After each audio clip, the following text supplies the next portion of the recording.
সকালবেলা বসেছিলাম, তো ক্লাস 6 বা 7 পরে একটা স্টুডেন্ট আমার কাছে আসলো, সে বললো, স্যার আপনি তো বাংলা পড়ান? হ্যাঁ বাংলা পড়ে। তো সে আমাকে প্রশ্ন করলো, স্যার আপনার কাছে আমার একটা প্রশ্ন আছে। আমি বললাম, হ্যাঁ বলো কি প্রশ্ন। সে বললো, আচ্ছা স্যার, এই যে মন যে শব্দটা আছে, আমি বললাম হ্যাঁ মন শব্দটা, স্যার মন শব্দটার তো উচ্চারণ একরকম হচ্ছে, বানান আর একরকম হচ্ছে। আমি বললাম মানে, আমি আসলে বুঝি নাই। স্যার এটা তো মন শব্দটাকে আমরা কিভাবে লিখি? মন শব্দটাকে আমরা লিখি মন। আমি বললাম হ্যাঁ ঠিক আছে। বলতো স্যার ময়ের সাথে তো একটা অ আছে, ময়ের সাথে তো একটা অ আছে, তো যদি আমরা এটাকে অ উচ্চারণ করি তাহলে এটার উচ্চারণ তো হওয়ার কথা হলে মন, কিন্তু আমরা উচ্চারণ করি ময়কার ন মন। তখন আমি তাকে বললাম, হ্যাঁ তুমি ছোট ক্লাসে পড়লেও তুমি দুর্দান্ত একটা বিষয় ধরতে পেরেছো। বাংলা ব্যাকরণে এই বিষয়ে একটা বিশেষ আলোচনা আছে, এটাকে বলা হয় উচ্চারণের নিয়ম। তখন আমি তাকে বুঝিয়ে বললাম যে আমাদের ভাষায় অনেক শব্দ আছে, অনেক বানান আছে, যেগুলোর সাথে আসলে আমরা উচ্চারণ করি একটা, লিখি আর একটা। এই যে উচ্চারণের কথা যে বললাম, যে উচ্চারণ করছি একটা, লিখছি আর একটা, এইটা এখান থেকে তাকাইলে স্পষ্ট বোঝা যায়। তখন তাকে আমি বোঝালাম যে দেখো, শব্দের শুরুতে যদি অ থাকে এবং তারপরে যদি দন্ত ন থাকে, তখন সে অয়ের উচ্চারণটা ওকারের মতো হয়, অর্থাৎ তখন উচ্চারণটা হয় মন। অর্থাৎ সে বলেছে তাহলে আমরা কোনটা লিখবো? মানে অবশ্যই তুমি এটা লিখবা, কারণ এটা বানানগতভাবে সঠিক আর এটা হচ্ছে উচ্চারণগতভাবে সঠিক।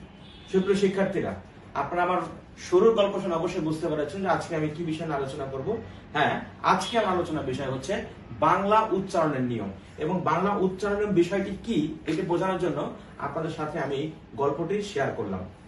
তারপর আমি আরেকটু যদি বলি, অর্থাৎ যে শব্দগুলো বা যে শব্দের উচ্চারণ আমরা দেখব যে উচ্চারণ করার সময় যেটা আসছে বানানে ঠিক সেটা আসছে না, এই যে পার্থক্যটা, এই পার্থক্যটা হচ্ছে আলোচিত হয় বাংলা উচ্চারণের নিয়মে। অর্থাৎ ঠিক আমরা যেটা উচ্চারণ করি সেটাকে লিখলে সেটা কেমন ভাবে দেখতে, এটা নিয়ে আমরা কথা বলি বাংলা উচ্চারণের নিয়মে। তো আপনারা ক্লাসের পরবর্তী অংশে দেখবেন বাংলা উচ্চারণের নিয়মের আজকে একটি বিষয় নিয়ে আমি কথা বলবো। সে বিষয়টি হচ্ছে অয়ের উচ্চারণ। আসলে ঠিক আমি অয়ের উচ্চারণের কথা বলবো না, অয়ের উচ্চারণের মধ্যে বেশ কিছু বিষয় সম্পর্কে জানতে হয়। আদ্য অ, মধ্য অ, অন্ত অ, অর্থাৎ এই যে দেখুন এখানে শুরুর অটা ছিল, অটা এখানে ও হয়ে গেছে। আমি আজকে কথা বলবো আদ্য অ নিয়ে। এখন অনেকে প্রশ্ন করে, স্যার এটা কোন ক্লাসের জন্য গুরুত্বপূর্ণ? আসলে এই বিষয়টা এইচএসসি পরীক্ষায় সরাসরি আছে এবং এটা বেসিক গ্রামার শেখার জন্য খুবই গুরুত্বপূর্ণ। যদিও এই ক্লাসটা স্পেসিফিক্যালি এইচএসসি যারা পড়ুয়া তাদের জন্য, কিন্তু এই ক্লাসটা করে সবাই মৌলিক ব্যাকরণ সম্পর্কে একটি ধারণা পেতে পারেন। আপনাদেরকে আমি নিয়ে যাচ্ছি আমার ভিডিওর পরবর্তী অংশে। তো অ এর যে বিষয়টা আছে, যে অ কিভাবে পরীক্ষা আসতে পারে, তো এটা সম্পর্কে বিস্তারিত জানার জন্য উপরের যে লিঙ্কটা দেখানো হচ্ছে ওই লিঙ্কে ক্লিক করলে আপনারা দেখতে পারবেন যে এই প্রশ্নগুলো পরীক্ষায় কিভাবে আসে, অর্থাৎ পরীক্ষার উপস্থাপনাটা কিরকম হতে পারে। আচ্ছা, এখন আমি আমার মূল অংশে চলে যাচ্ছি। তো অ এর উচ্চারণের যে বিষয়টা আছে, এটা তিনটা জায়গায় হয়। একটা হচ্ছে শব্দের শুরুতে যেটাকে আমরা বলি আদ্য অ, একটা হয় শব্দের মধ্যে যেটাকে আমরা বলি মধ্য অ, একটা হয় শব্দের শেষে যেটাকে আমরা বলছি অন্ত অ। এখন যদি আপনারা আমার সাথে একটু খেয়াল করেন তাহলে বুঝতে পারবেন অ্যাপ্রোচটা কিরকম হচ্ছে। যখন আমি বলছি মন, মনে ময়ের সাথে যে অ আছে সেই অটা কি হয়ে যাচ্ছে, ওকার হয়ে যাচ্ছে। যখন আমি বলতেছি কাকলি, মানে বানানগত ভাবে যদি উচ্চারণ করি, এটা হচ্ছে কাকলি, অর্থাৎ মাঝখানে কয়ের সাথে যে অ ছিল অটা কি হয়ে যাচ্ছে, অটা ও হয়ে যাচ্ছে। 12 রয়ের সাথে একটা অ ছিল, এটা কি হয়ে যাচ্ছে, ওকার হয়ে যাচ্ছে। তার মানে একটা বিষয় খুব পরিষ্কার, অ উচ্চারণগত ভাবে ওতে রূপান্তরিত হয়। এখন অ এর বিষয়টাকে যদি আমরা আরেকটু পরিষ্কার করতে চাই, তাহলে আরেকটা বিষয় সম্পর্কে স্বচ্ছ ধারণা থাকা জরুরি, সেটা হচ্ছে অকে কিভাবে আমরা এখানে ফাইন্ড আউট করবো, খুঁজে পাবো। অকে আমরা দুভাবে ফাইন্ড আউট করতে পারি। একটা হচ্ছে স্বাধীনভাবে, এই যে অকে এখানে সরাসরি দেখতে পাচ্ছি, আর আরেকটা হচ্ছে পরাধীনভাবে, যেমন ময়ের সাথে আমরা সবাই জানি একটা অ থাকে। তার মানে এখানে বিষয়টা খুব পরিষ্কার যে অকে আমরা এখানে দুইভাবে পেতে পারি। একটা হচ্ছে সরাসরি অকে, আর একটা হচ্ছে অন্যের সাথে যুক্ত হিসাবে অ, অর্থাৎ ময়ের সাথে এখানে কি আছে, একটা অ আছে। এই যে অন্যের সাথে যুক্ত যে অটা আছে এটাকে বলা হচ্ছে পরাধীন অ, আর যে অকে আমি সরাসরি দেখতে পাচ্ছি এটাকে বলা হচ্ছে স্বাধীন অ। তো আমরা আমাদের ভিডিওর পরবর্তী অংশে আলোচনা করব আদ্য অ এর 5টি নিয়ম নিয়ে। এবং আবারও বলছি যে পরীক্ষার অ্যাপ্রোচটা জানার জন্য অবশ্যই ভিডিওটা আপনারা দেখে নিন। আমাদের এখন মূল আলোচনা আমরা চলে যাচ্ছি। আমাদের মূল আলোচনা শুরু হবে আদ্য অ উচ্চারণের 5টি নিয়মের প্রথম নিয়মটা নিয়ে। তো প্রথম নিয়মটা সবাই একটু বলে খেয়াল করুন যে শব্দের শুরুতে বা আদিতে যদি অ থাকে এবং এই অ এর পর যদি রস্বই বা রস্য ইত্যাদি যুক্ত ব্যঞ্জন থাকে তবে সে অ এর উচ্চারণটা কার মতো হয়?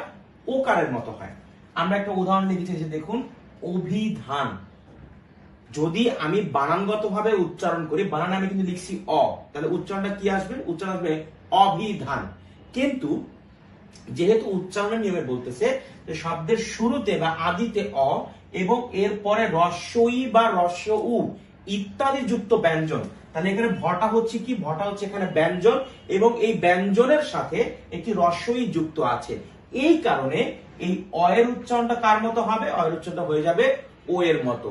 এই নিয়মটি খুবই সহজ একটি নিয়ম, কিন্তু প্র্যাকটিক্যালি এটা প্রচুর ব্যবহার দেখা যায়। নিয়ম নাম্বার 2টা নিয়ে অনেকেরই একটু কনফিউশন থাকে, অনেকেই বলে স্যার এটা খুব জটিল নিয়ম। আসলে এখানে কোনো জটিলতা নেই, খুব সহজ একটা নিয়ম, সহজে বোঝানো যায়। যে শব্দের শুরুতে বা আদিতে বা আদ্য অ, আমি যেভাবে কথাটা বলি অর্থ কিন্তু একই দাঁড়াচ্ছে।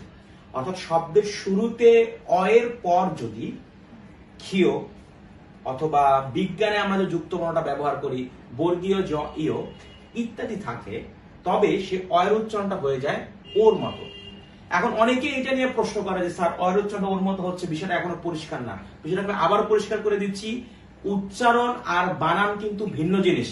এই যে আমরা উদাহরণে বাম পাশে যেটা লিখছি এটা হচ্ছে বানান, আর ডান পাশে যেটা লিখছি সেটা হচ্ছে উচ্চারণ। পরীক্ষায় কিন্তু আমাকে এইটার থেকে এইটার কনভার্সন লিখতে হবে, অর্থাৎ এটা বানান হিসেবে শুদ্ধ আর এটা উচ্চারণ হিসেবে শুদ্ধ।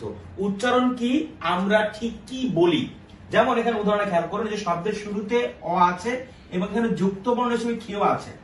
এটাকে আমরা যখন উচ্চারণ করি তখন আমরা উচ্চারণ করি কি? অক্ষাংশ। অর্থাৎ অকে আমরা কি উচ্চারণ করি? ও উচ্চারণ করি। তার মানে উচ্চারণ হিসাবে ও সঠিক, বানান হিসাবে অসঠিক। তাহলে দেখুন এখানে শব্দের শুরুতে অ আছে, এটাকে আমরা কি উচ্চারণ করছি? ও উচ্চারণ করতেছি। কেন?